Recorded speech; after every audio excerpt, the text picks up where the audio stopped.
రోమీలకు రాసిన పత్రిక 5వ అధ్యాయము 6 నుంచి 8 వచనములు. ఏలయనగా మనమింకా బలహీనులమై ఉండగా క్రీస్తు యుక్త కాలమున భక్తిహీనుల కొరకు చనిపోయెను, నీతిమంతుని కొరకు సహితము ఒకడు చనిపోవుట అరుదు. మంచివాని కొరకు ఎవడైనా ఒకవేళ చనిపోవ తెగింపవచ్చును.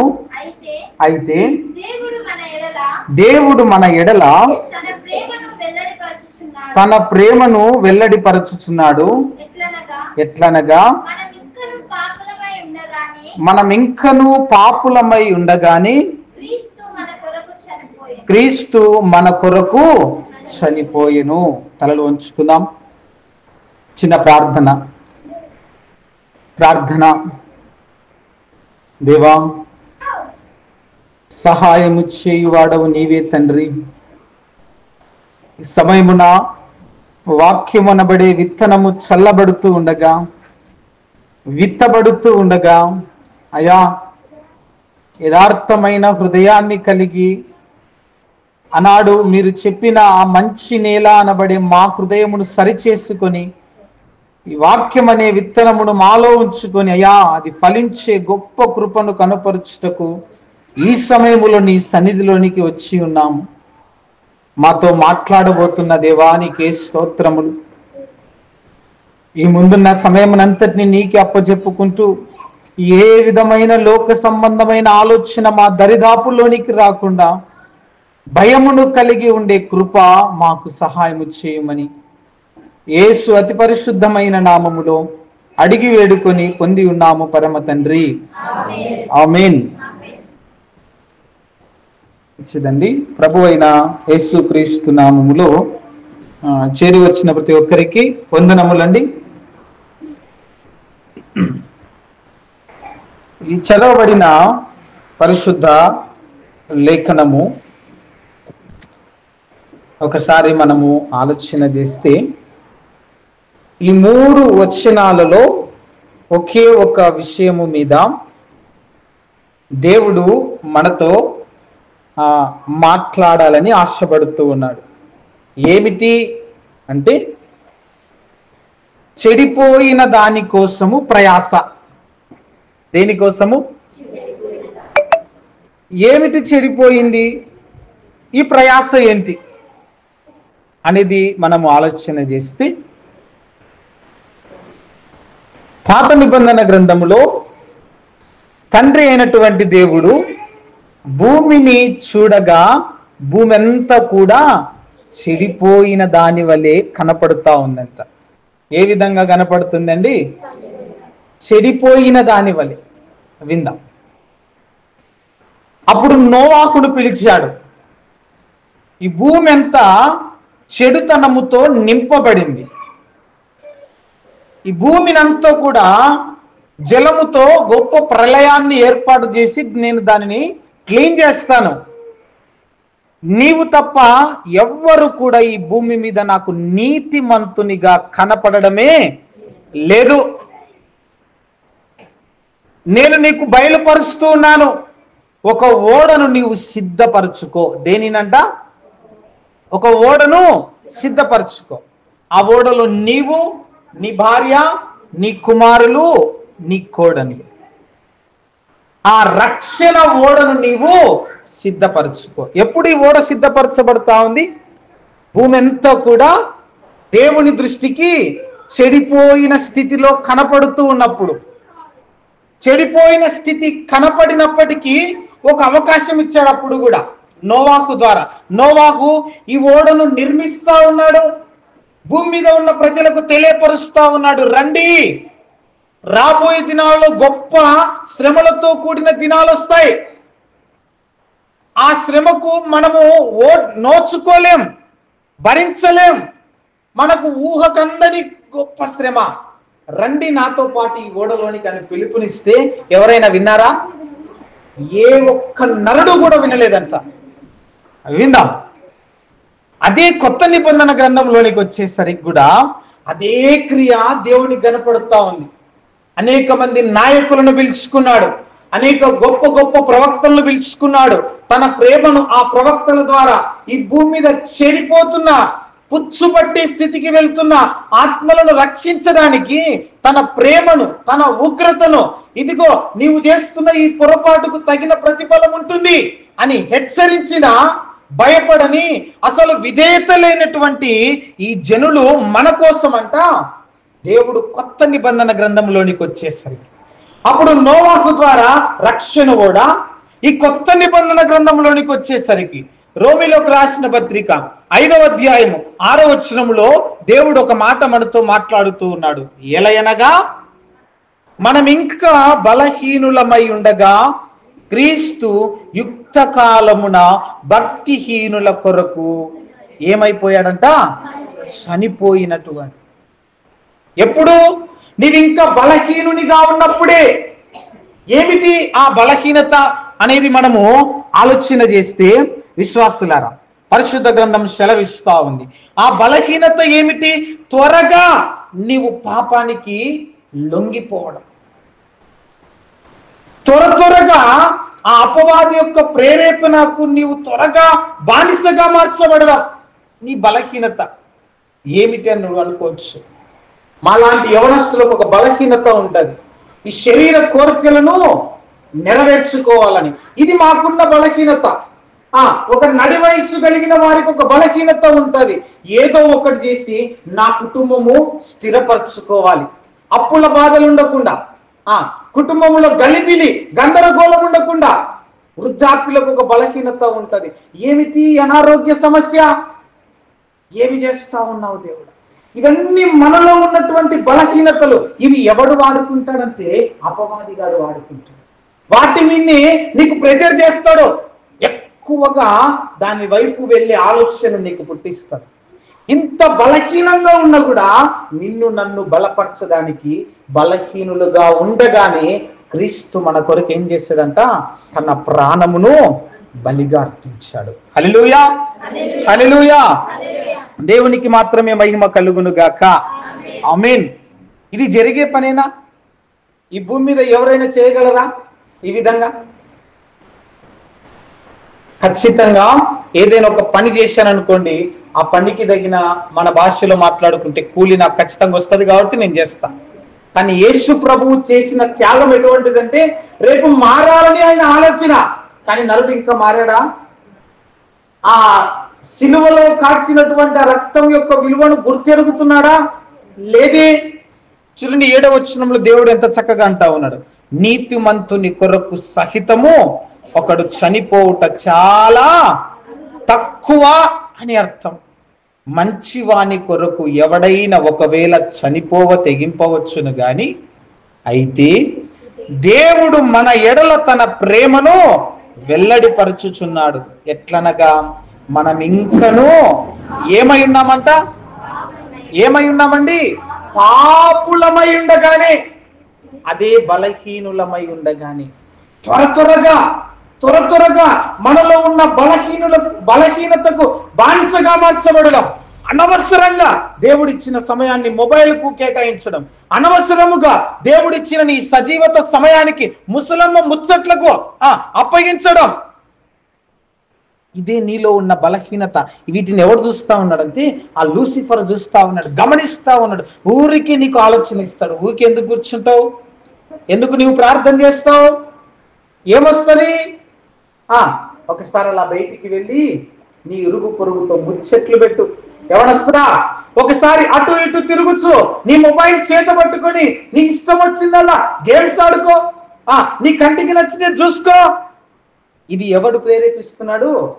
లూసిఫర్ మనలో ప్రేరేపిస్తా ఉన్నాడు. ఇది ఎవరి బలహీనత? నా బలహీనత, మనందరి బలహీనత. ఈ బలహీనతను తీసివేసి పౌలు అంటా ఉన్నాడు విశ్వాసి, నేనెప్పుడు బలహీనుడనో, నేను అనుకుంటానో అప్పుడు నాలో నీవిచ్చిన ఆత్మ మరి ఎక్కువగా బలాన్ని పొందుకుంటది. అది నేను గుర్తిస్తేనే ఆ బలాన్ని నేను అనుభవించగలను. ఈనాడు రోమా పత్రికలో దేవుడు మనతో మాట్లాడుతున్నటువంటి మాట, నీలో ఏ బలహీనత అయితే ఉందో, నీలో దేనికైతే త్వరగా లోక సంబంధమైనటువంటి క్రియకు బానిసగా మార్చబడతావో దేవుడు అంటా ఉన్నాడు, ఒక్కసారి నీ తల వంచే ముందు దేవుణ్ణి జ్ఞాపకం చేసుకో. నీలో ఉన్న బలహీనత కంటే నిన్ను నడిపించే ఆత్మ ఎంతో బలవంతము కలిగినది. Praise the Lord. Hallelujah, hallelujah. శక్తి కలిగి దేవుడు అంటా ఉన్నాడు, నేను నీకు ఇచ్చిన ఆత్మ పిరికితనము కలిగినది కాదు, అది శక్తి, ఇంద్రియ నిగ్రహము కలిగినది, అది బలము కలిగినది. ఈ యొక్క జ్ఞానేంద్రియాలన్నిటినీ కూడా అదుపు చేసేటువంటి ఆత్మని నీకు ఇచ్చాను తప్ప ఈ జ్ఞానేంద్రియాలకు లోబడే ఆత్మను నేను నీకు ఇవ్వలేదు. ఎంత చక్కని మాట దేవుడు. అందుకే 6వ వచనంలో ఏమంటా ఉన్నాడండి, బహు చక్కగా, బలహీనులమై ఉండగానే దేవుడు యుక్త కాలమున మన కొరకు చనిపోయాడు. అందుకే 8వ వచనములో, మనం ఇంకనూ పాపులమై ఉండగానే ఆయన తన ప్రాణమును మన కొరకు బలిగా అర్పించేశాడు. ఇవన్నీ వింటున్నా కూడా ఇంకా నీవు పాపం చేస్తా ఉన్నావా? దేవుని వాక్యం సెలవిస్తా ఉంది, అటువంటి వాణ్ణి మార్చుట ఎవ్వరి సాధ్యము కానే కాదు. ఎంతగా గద్దించారో కొంతమంది ప్రవక్తలు వచ్చారు. ఆయన అనుకున్నాడు, నేను రాజును కదా, నేను రాజును కాదు, నేనే దేవుడును అనుకున్నాడు. గర్వించాడు, ఒక మదం పట్టిన వాళ్ళ వల్లే ప్రవర్తించాడు పరిశుద్ధ గ్రంథంలోని. చివరికి ఏమైపోయాడంట, అధికారం ఇచ్చిన దేవుడే అధికారముతో పాటు సర్వాన్ని తీసివేసి, ఇంకా నువ్వు ఈ భూమి మీద నరుల మధ్య నుండి నువ్వు పనికి వచ్చే విధంగా లేవు కానీ అడవిలోకి వెళ్ళి గడ్డిని తిను పని పంపించాడంట. హల్లెలూయా, హల్లెలూయా. నీలో ఉన్న ఆత్మ పని చేసేటప్పుడు దానికి నీ యొక్క రెస్పాండ్ లేకపోతే నీవు ఏ స్థితికి వెళ్తావో తెలీదు, ఏ ప్రతిఫలాన్ని అనుభవిస్తావో నీకే తెలియదు. ఒకసారి ఆలోచన చేసుకో. అందుకంటా ఉన్నాడు, నీవు పాపిగా ఉండగానే ఆ పరిశుద్ధతను గుర్తించి నీవు పరిశుద్ధునిగా మార్చబడాలని ఆయన మన కొరకు తన ప్రాణమును ఆ 3 రేకుల మధ్య బలిగా అర్పించేశాడు. అక్కడ బహు చక్కగా వ్రాయబడింది, యుక్త కాలమున. ఏ కాలం అంట? ఇది సాధ్యం అంటారా? ఇప్పటి ఉన్నటువంటి మాలాంటి యవనస్తులు అంతగా ప్రార్థనలో ఉండగలరా? ఆలోచన చేద్దాం ఒకసారి. తల్లిదండ్రులుగా ఉన్నటువంటి మీరు ఆలోచన చేయండి. గత ఒక 2-3 వారాల కిందట అనంతపురము తాడిపత్రి అనుకుంటా, దాదాపు అతనికి ఒక 7 లేదా 8 సంవత్సరాల వయసు ఉంటుంది. సెల్ ఫోన్ ఇవ్వలేదని ఉరేసుకొని చనిపోయాడు. ఏం చేయబడ్డాడు? దేనికోసము? ఇప్పుడు ఆ సెల్ ఫోన్ ఆ ప్రాణాన్ని తిరిగిస్తుందా? ఆలోచన చేద్దాం. అలాంటి యవనస్తులు ఉన్న ఈ కాలంలో ఇంత త్యాగపూరితమైనటువంటి యవనస్తులు ఎక్కడైనా కనిపిస్తారా?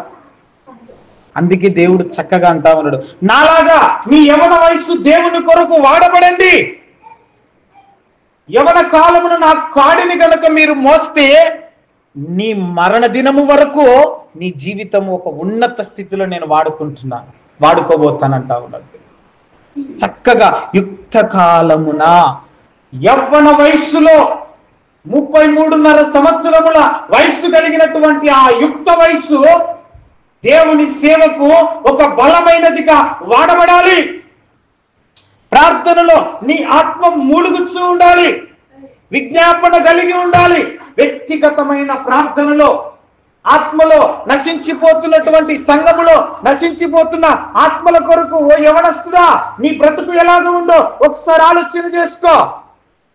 జీవము కలిగినటువంటి దేవుడు తన కుమారుడైనటువంటి యేసుక్రీస్తు బలి అర్పణ ద్వారా నీతో మాట్లాడుతూ ఉన్నాడు. నీ యవ్వన జీవితము నా దేవుడికి అనుగుణంగా ఉండాలని ఆలోచన చేస్తున్న నీ జీవితము బలహీనతలకు లొంగి ఆత్మ సంబంధమైనటువంటి ప్రేరణకు విరుద్ధమైన క్రియలు నువ్వు చేస్తున్నావేమో.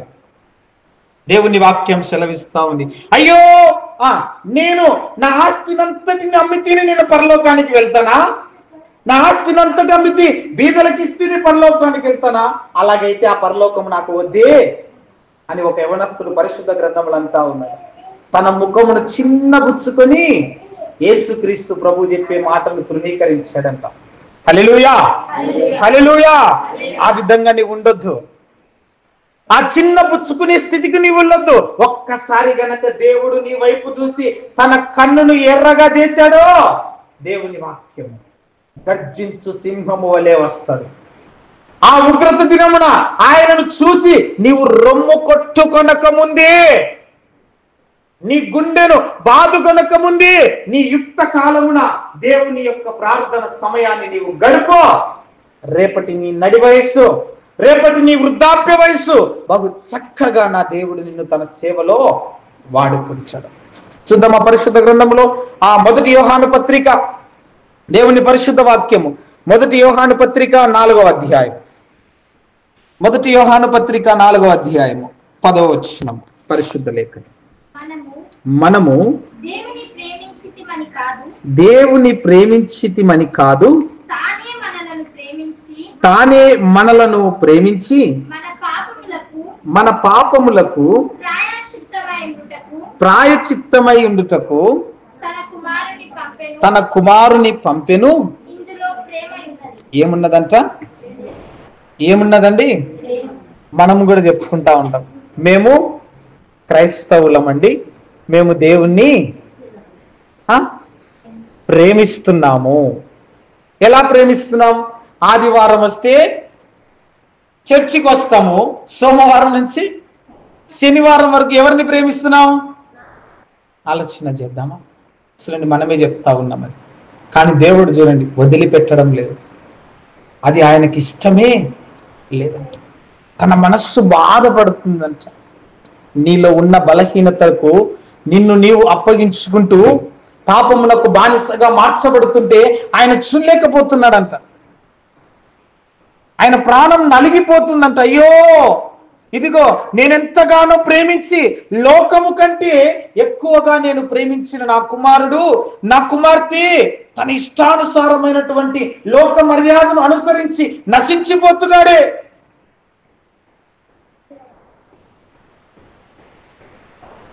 ఆ నశించే విధానములోనికి వెళ్ళుట నాకు ఇష్టము లేదు. ఏం చేస్తామనంట 10వ వచనములో, మనము దేవుని ప్రేమించుతామని కాదు, కానీ దేవుడే మనలను ప్రేమించి మన పాపములకు ప్రాయచిత్తమై ఉండుటకు తన కుమారుని ఈ లోకమునకు పంపి.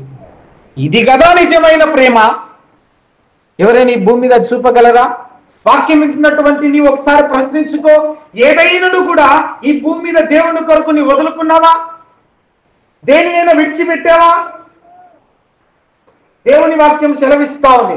ఆనాడు యవనస్తునితో అన్నాడు, అతడు ఒక ధన వ్యామోహము కలిగిన వాడు కాబట్టి, ధనాన్ని అపేక్షించేవాడు కాబట్టి, ఆస్తిని ప్రేమించేవాడు కాబట్టి ఆజ్ఞలు పాటిస్తా ఉన్నాడు, అన్ని చేస్తా ఉన్నాడు, కానీ ధనము పట్ల ప్రేమను చంపుకోలేకపోయాడు. అందును బట్టి ఆ యవనస్తుడు అన్నాడు, ఓ యవనస్తుడా, నీవు నిత్య రాజ్యమునకు పరలోకానికి నీవు చేరాలంటే నీవు దేనినైతే ఈ భూమి మీద ప్రేమిస్తున్నావో దానిని విడిచిపెట్టు.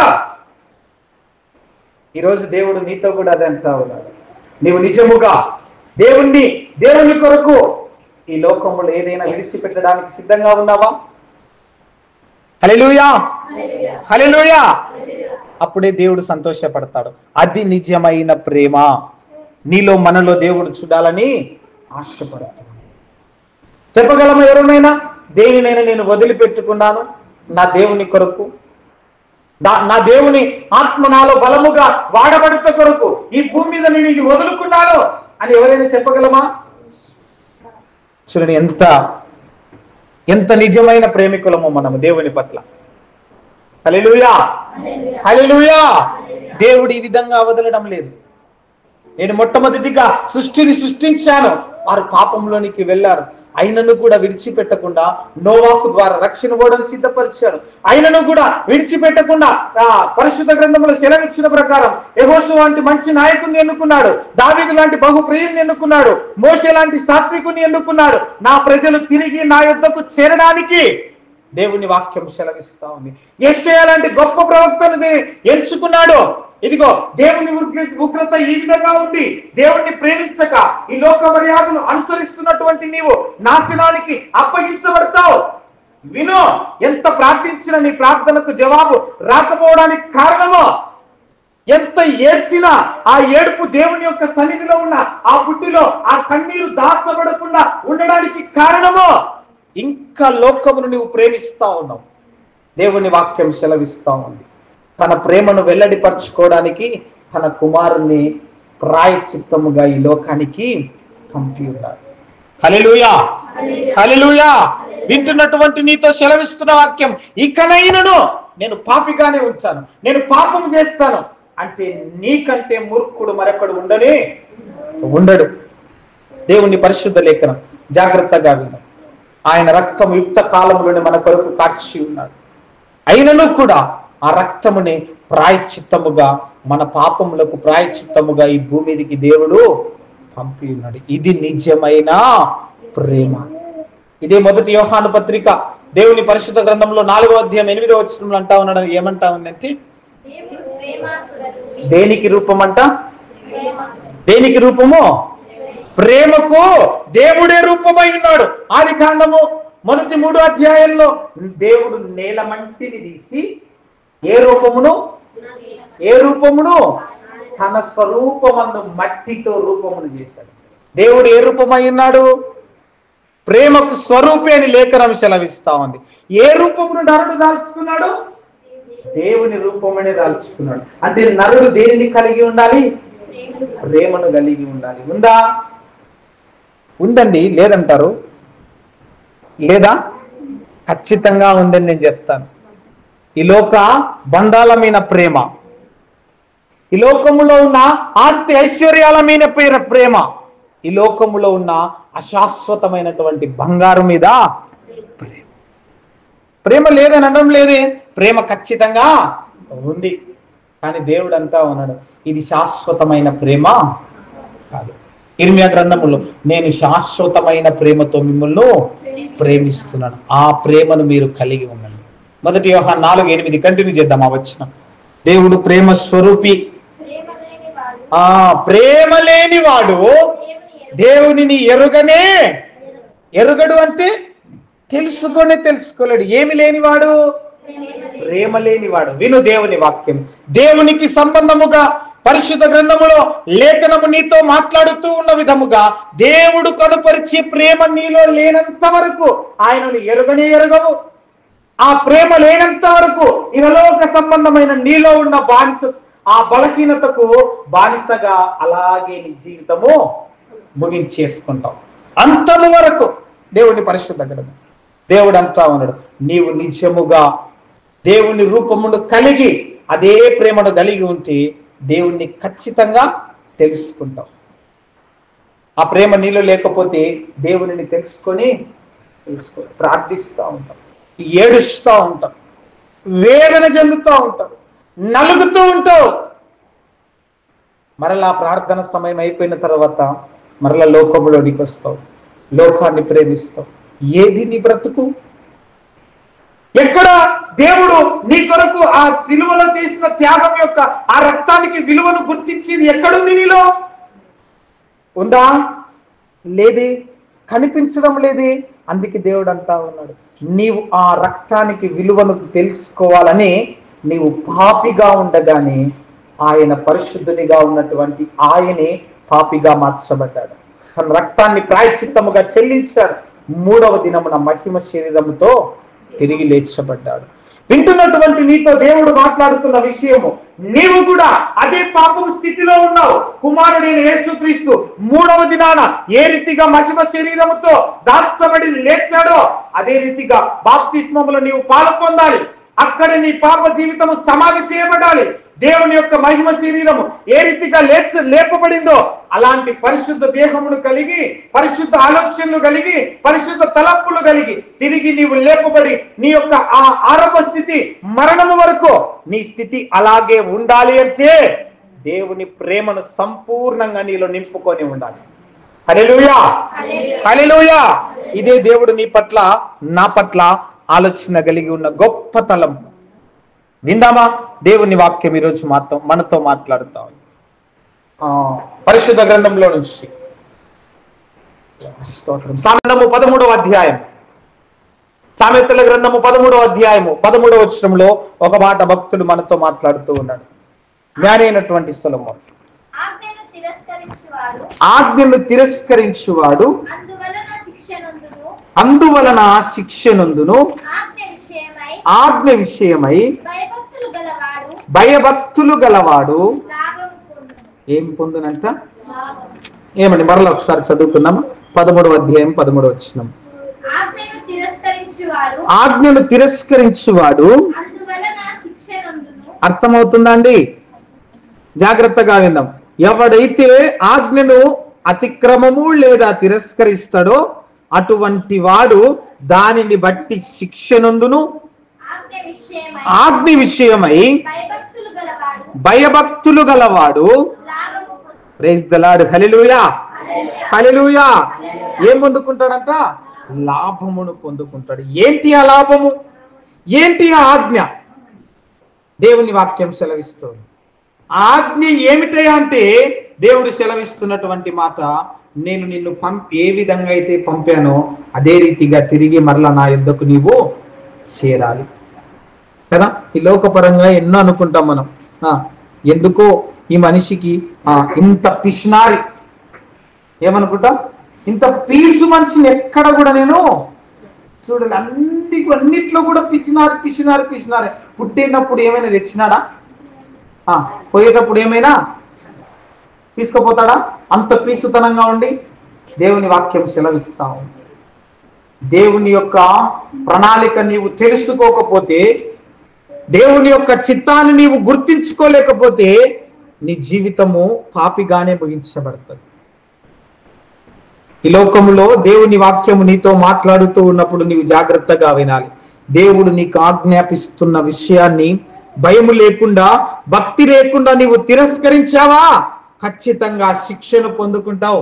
ఆ రీతిగా కాకుండా దేవుడు నీకు వాక్య రూపంలో గద్దిస్తూ ఉన్నప్పుడు, ఆజ్ఞను జారీ చేస్తూ ఉన్నప్పుడు దాని పట్ల నీవు భయమును భక్తిని కలిగి నీ క్రియలు కనుక కనుపరిస్తే దేవుడు ఖచ్చితంగా దానికి తగిన లాభమును అనగా పరలోకాన్ని నీకు దేవుడు అనుగ్రహించును గాక.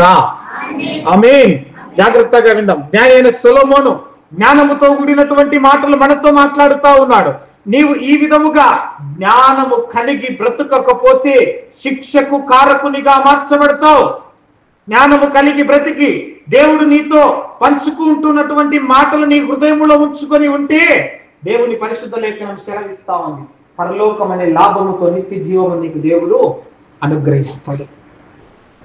అందుకే రోమ పత్రికలు అంటా ఉన్నాడు, వినండి అయ్యా, ఓ యవనస్తుడా, యవన స్త్రీ విను, దేవుడు కుమారుని ఈ లోకానికి పంపించి యుక్త కాలములో తన ప్రాణమును మన కొరకు బలిగా అర్పించాడు. అదే యుక్త కాలములో నీవున్నావు. ఆ యుక్త కాలమును వ్యర్థముగా నీవు ఆచరించవద్దు. దేవుడిచ్చిన ఆ విలువైన సమయంలో నీవు దుర్వినియోగం చేసుకోవద్దు. మోకరించు, ఆ సిలువ చెంత చేరి, దేవా ఇదిగో నా పాపములు నేను ఒప్పుకుంటున్నాను, నా పాపములకు ప్రాయశ్చిత్తము కొరకు నేను ఎదురు చూస్తా ఉన్నాను. దావీదు ఏ రీతిగా మొరపెట్టాడో, ఇదిగో హిజ్కియా ఎంతగా వేదన పెట్టి మొరపెట్టాడో అట్టి రీతిగా నీ ప్రాణమును, నీ ఆత్మను, నీ దేహమును భయమును కలిగి ఆ మూడు రేకుల మధ్య దేవుడు అర్పించిన ఆ విలువను గుర్తిరిగి మోకరించి నీవు ప్రార్థిస్తే దేవుడు అంటా ఉన్నాడు, ఓ యవనస్తుడా, యవన స్త్రీ, ఇంతవరకు నీవు చేసిన నీ పాపము ఇప్పుడు చేసిన ఈ ప్రార్థనను బట్టి అవి నా నెత్తికిలో నుంచి తీసివేస్తా ఉన్నాను. ఇక మీదట నీవు కనుపరిచే క్రియ పరిశుద్ధమైనదిగా భయభక్తిని కలిగి ఇక నీవు బ్రతుకు, నీ పాపములను నేను క్షమించి ఉన్నాను. ఈ బదులు నీవు పొందుకునేంత వరకు మోకరించు, బ్రతిమలాడు. ఇదిగో నాన్న, స్కూలుకు వెళ్ళే ఒక చంటి బిడ్డ, ఏమండి, స్కూలుకు వెళ్ళేటప్పుడు ఒక చంటి బిడ్డ ఏమని అడుగుతా ఉంటారు తల్లిదండ్రులను? ₹1. ఎంత ఎంత మానం చేస్తారు చూడండి. ఇచ్చేంత వరకు మొదలు పెడతారా? మొదలైతే బ్యాగ్ తీసి ఇంట్లో ఇస్త్రీ పడేస్తారు. వాళ్ళ గమ్యం ఏంటి? ₹1. అంతే కదండి. హల్లెలూయా, హల్లెలూయా. దాన్ని ఇచ్చేంత వరకు వాళ్ళ గోము వదులుతారా? లేదు. అలాగ ప్రాధేయపడు. ఆ హక్కు మనకుంది. ఎందుకంటే ఆయన కుమారులను ఆ డాడీని అడిగి హక్కు మనకుంది. ఆయన దగ్గర నుంచి జవాబు వచ్చేంత వరకు ఏడుస్తూనే ఉండు. ఒకసారి, 2 సార్లు, 3 సార్లు, 4, 5, 6 కాదు 7 సార్లు యాకోబు ఏ రీతిగా సాష్టాంగపడి తండ్రిని ఏడుస్తూ మొరపెట్టాడు, గోజాడాడు. అలాగా మరలా అడుగు. ఇదిగో నా కొరకు నేను పాపిగా ఉండగానే అయ్యా నీవు ఆ 3 మేకుల మధ్య నీ ప్రాణాన్ని అర్పించావయ్యా, ఆ రక్తముతో నా పాపములను కడుగు అని నీవు అడుగు. జవాబు వచ్చేంత వరకు అడుగు. నా దేవుడు అంటా ఉన్నాడు, హృదయపూర్వకముగా బలి అర్పణ కలిగి నీవు అడిగితే ఖచ్చితంగా ఆ ప్రార్థనను నా సన్నిధిలో నేను జ్ఞాపకము చేసుకుంటాను. నాడు రోమా పత్రికలో పౌలు గాని, మొదటి యోహాను పత్రికలో పరిశుద్ధమైనటువంటి యోహాను గాని పరిశుద్ధ లేఖనం సెలవిస్తా ఉంది. జ్ఞానైన సులభమును ఒక్కడే సెలవిస్తా ఉంది. ఇన్ని వింటున్నటువంటి నీవు ఇంకా పాపము చేస్తూనే ఉంటావా? నీ పాత రోత జీవితమును నీవు కడుక్కోవా? దేవుని సన్నిధిలోనికి వచ్చి మొరపెట్టవా? అయితే విను, ఈ మాటలు కూడా నీకు సెలవిస్తా ఉన్నాయి. హఠాత్తుగా నీవు నాశనానికి అప్పగించబడతావు. నీ కుటుంబంలో ఉన్న భారము తీసివేయబడదు. నీ కుటుంబంలో ఉన్న ఆ అసమాధానము అలాగే కంటిన్యూగా చేయబడుతుంది. విను ఓ విశ్వాసి, దేవుని వాక్యము విత్తబడుతున్న సమయంలో దానికి నీవు రెస్పాండ్ అవ్వకుండా ఉంటే దేవుని వాక్యం సెలవిస్తావు. అయినను కూడా దేవుడు ఏమంటా ఉన్నాడంటే, నీలో ఉన్న ఆత్మ ద్వారా నిన్ను నీ పాపములను ఒప్పింపజేయడానికి ఆ ఆత్మే మన కొరకు ఏం చేస్తామన్నట? ప్రార్థన. అయ్యో ఈ ఆత్మ తప్పిపోతుంది, ఈ ఆత్మ పాపంలోనికి వెళ్ళిపోతుంది, ఈ ఆత్మ పరలోకానికి వెళ్ళకుండా నరక ద్వారం వైపు వెళ్ళిపోతా ఉంది. వద్దు, ప్రార్థన విజ్ఞాపన చేస్తూనే ఉందంట. ఎందుకు అంత ప్రేమ కదా? యోహాను పత్రికలో సెలవిచ్చిన ప్రకారం తన ప్రేమను తన కుమారుని రక్తము ద్వారా వెల్లడిపరిచి ఉన్నాడు. ఆ ప్రేమను నీవు పొందుకోవాలని దేవుని చిత్తం, ఆ ప్రేమ కలిగి నడుచుకోవాలని దేవుని చిత్తము. ఒకవేళ నీవు ఆ ప్రేమను చూపిస్తూ ఉన్నప్పటికీ ఈ మనుషులు దానికి రెస్పాండ్ అవ్వడం లేదా? దేవుని వాక్యం సెలవిస్తా ఉంది. అటువంటి వారికి నీవు దూరముగా ఉండడమే నీ విశ్వాస జీవితానికి ఎంతో మంచిది. హల్లెలూయా, హల్లెలూయా. దేవునికి మాత్రమే మహిమ కలుగును గాక. ఆమేన్. విందాం విశ్వాసుల. కాబట్టి పరిశుద్ధ లేఖనం సెలవిచ్చేది ఒకే ఒకటి. యోహాను సువార్త 15వ అధ్యాయంలో కూడా అంటారు, ఎవడైతే నా యందు ఉంటాడో వాడు బహుగా ఫలించును. అటువంటి ఫలించే క్రియ మనలో దేవుడు చూడాలి అంటే ఆయన ప్రేమను కలిగి ఉన్న వారమై ఉండాలి. పాపమును విసర్జించిన వారమై ఉండాలి. పాపమును విసర్జించి దేవునిలోనికి వచ్చిన వారమై ఉంటేనే నీకు ఏ కొదవ ఉన్నా కూడా దేవుడే సమస్తాన్ని నీ యొద్దకు సమకూరుస్తాడు. అట్టి కృపతో మనమందరమును కూడా ఆ శిలువ చెంత చేరి పొందుకునేంత వరకు ప్రార్థన పట్టుదలను కలిగి ఉన్న వారమై ఉండాలి అని దేవుడి కొద్ది వాక్యమును మన హృదయాలలో క్రియ జరిగించును గాక. ఆమేన్. ప్రార్థన చేసుకుందాం, మోకరిద్దాం, ప్రార్థనలు ఏకీభవిద్దాం.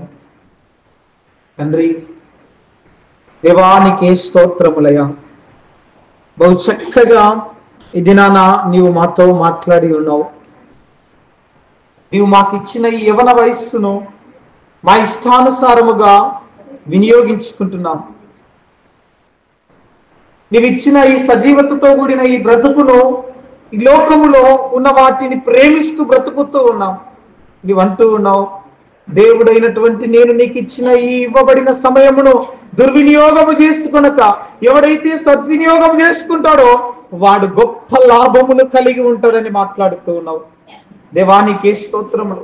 ఈ సమయమున నీ సన్నిధిలో ఉన్నవారు కానీ యంత్రము ద్వారా వినిస్తున్న ఎవరైనా కూడా ప్రార్థనలో పాలు పొందుతున్నారా? మోకరించి ప్రార్థిస్తూ ఉన్నారా? తండ్రి అని మొరపెడుతూ ఉన్నారా? ఎవరైనా ఉన్నారేమో దేవా, నీకే స్తోత్రములు. నిజముగా నీకు మొరపెడుతూ ఉన్నారేమో, అది మాకేటి తెలియదయ్యా. హృదయమును పరిశోధించువాడవు నీవే, దానిని పరిశీలించువాడవు నీవే. ఇదిగో మన సొంత వేదన కలిగి, మన సొంత భారము కలిగి చెప్పుకోలేనటువంటి బాధతో నీ సన్నిధిలో మొరపెడుతూ ఉన్నారేమో. ఇదిగో దేవానికే స్తోత్రములు. ఇదిగో కలిగి ఉన్న వేదనను తీసివేసుకోవాలని దానికంటే ముందు అయ్యా ఆ వేదన నా జీవితంలోనికి రావడానికి కారణము నేను చేసిన పాపమే కదా, నేను కనపరిచిన విరుద్ధమైన క్రియలే కదా. వాటిని తీసివేసుకునే కృప నాకు అనుగ్రహించని ప్రార్థించే గొప్ప జ్ఞానం వారికి నీవు అనుగ్రహించవయ్యా. పరిశుద్ధుడా నీకే స్తోత్రములు తండ్రి, నీకే స్తోత్రములయ్యా. ఈ రోజు మాతో బహు చక్కగా మాట్లాడుతున్నావు. నీ ప్రేమ మా పట్ల ఎంతగా చూపించావో, నీ కృప ఎంతగా మా పట్ల జరిగించాలని ఆశపడుతూ ఉన్నావు అయ్యా. మాతో మాట్లాడవయ్యా. ఆ కృపను పొందుకొనుటకు, ఆ ప్రేమను కలిగి మేము బ్రతుకుటకు అయ్యా నీ కృపలో మాకు సహాయము చేసి, నీ యందు మాత్రమే అంటు కట్టబడి ఉండే గొప్ప కృపను మాకు అనుగ్రహించి, ఆ ఆత్మ ఫలాలు ఫలించి కృప మాకు నీవు సహాయము చేయమని ప్రార్థిస్తూ ఉన్నాం తండ్రి. నీకే స్తోత్రములు. నీవు నియమించుకున్న సంఘ పెద్దలను సన్నిధికి నడిపించండి అయ్యా. ఇదిగో ప్రతిదినము నీ సన్నిధిలో కనుపరిచి గొప్ప కృపను వాడికి అనుగ్రహించుము.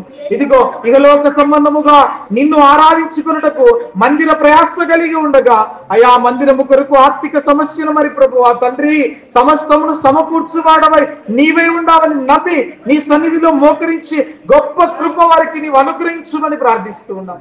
సంఘమును కూడా దీని కొరకు భారమైన ప్రార్థన కలిగి ఉండే కృపను అనుగ్రహించవయ్యా. దేవానికే స్తోత్రం. ఇంకా ఎవరైనా సంఘములో ఈ మందిరము కొరకు ఆర్థిక పరముగా గుప్పిళ్ళు విప్పని వారు ఎవరైనా ఉన్నారేమో వారి హృదయాలను తెరవండి.